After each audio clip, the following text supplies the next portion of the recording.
The horror genre seems to know no bounds. Its open-door policy, which allows developers to be as creative as they can, is always something I enjoy in a new horror adventure, especially when it's from an indie developer.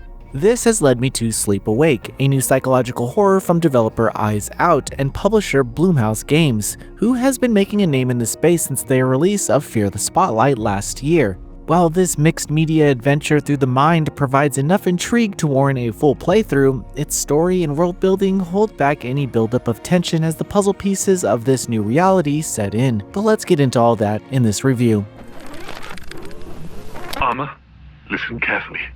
I don't have much time. I had a vision last night. One I don't fully understand, but we've lived with the hush for so long. We've witnessed our families, everyone, vanish in their sleep, taken while dreaming in some unfathomable nightmare. My expectations for Sleep Awake's story were initially set at the reveal announcing Corey Davis, known for directing Spec Ops: The Line, and Robin Fink of Nine Inch Nails. Based on their works, my hopes for this adventure to be great were pretty high, but that all seemed to fade as the messiness of the game's structure adds more to the frustration and tedium that limit any attachment to this narrative or the characters, which we'll definitely get into, but first let's talk about what the hell is going on here. In Sleep Awake, you play as Katja, a girl who has lost everything in the wake of a devastating attack on humanity known as the Hush.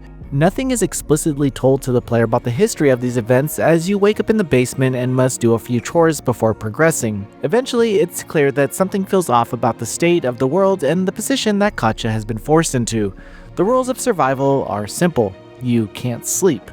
And if you sleep, you'll be spirited away by some kind of force, but to be honest, what happens to you is again kept a secret, so I'm not going to spoil it here. Luckily, for those who are still keeping their eyes open, there's a serum that will wake you up at the expense of feeling a little high. Your base in these opening moments are really cool, and I wish more of the game took place here, just filled with little odd jobs of survival and living in this new world. I also liked that it felt inspired by the basement of the home in that movie Parasite, so I was having more fun in this space. However, any fun you thought you were going to be having in this space, well, that's not the case for Sleep Awake. I mean, I really love the premise of staying awake, and one could see a system where you must manage items, time, or resources to complete an objective, all while fighting off sleep, but that's not this game. Instead, Sleep Awake is more or less a walking simulator with very light puzzles. Nothing about this game will stop your progression, and though you may get a game over from getting caught or something, you'll rarely hit any roadblocks. This realization was genuinely surprising as everything within the adventure is so scripted.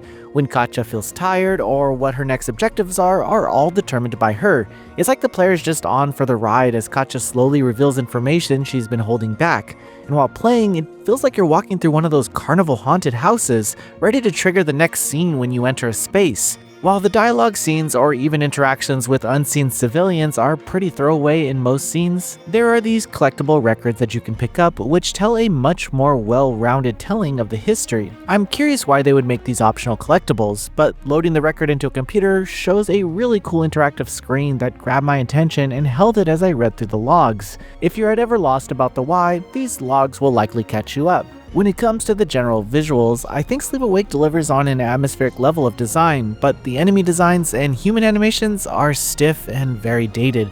However, what they do with the design direction is very cool here. You see, Sleep Awake is a mixed media title, and as you get tired, the realities do blend from time to time. While you can't actually play through these segments, they are really cool to just watch play out, and the way that they blend scenes with gameplay keeps the whole experience grounded. As Katja becomes tired, reality begins to shift. In this low level of sleep, you meet a few key characters that will fill in some of the blanks or maybe just give you more questions.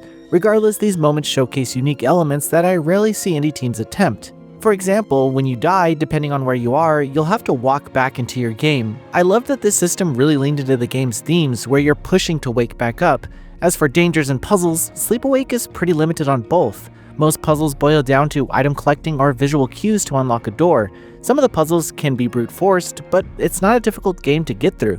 Sadly, direction is also an afterthought here. For example, Katja will stop saying the items that she needs for something after the first time she shares the information. And for some reason or another, subtitles are turned off by default, which I'd say you should probably turn these on because these people like to talk. Even through all the fatigue, Sleep Awake is compelling enough to see through until the end. Sure, I wasn't really satisfied with a few of the story beats, but the emotional payoff had me feeling as relieved as Katja when she accidentally fell asleep for a few seconds. The best part about the experience is the overall discovery. You've honestly never played a game like this, and its nuanced delivery of horror shows some amazing development tricks that I'm not sure how this team pulled off. Does it all come together? Hell no. But is it fun?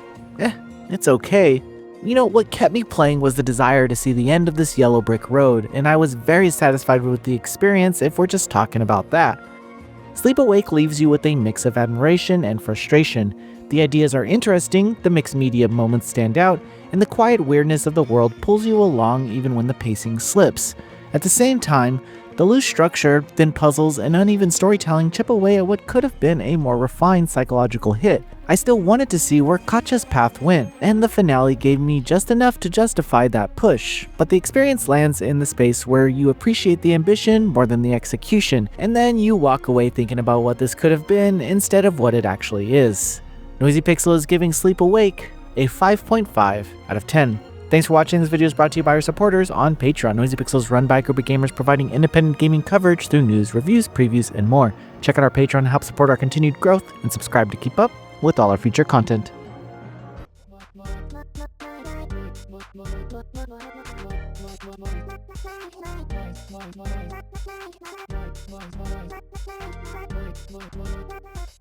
Noisy Pixel.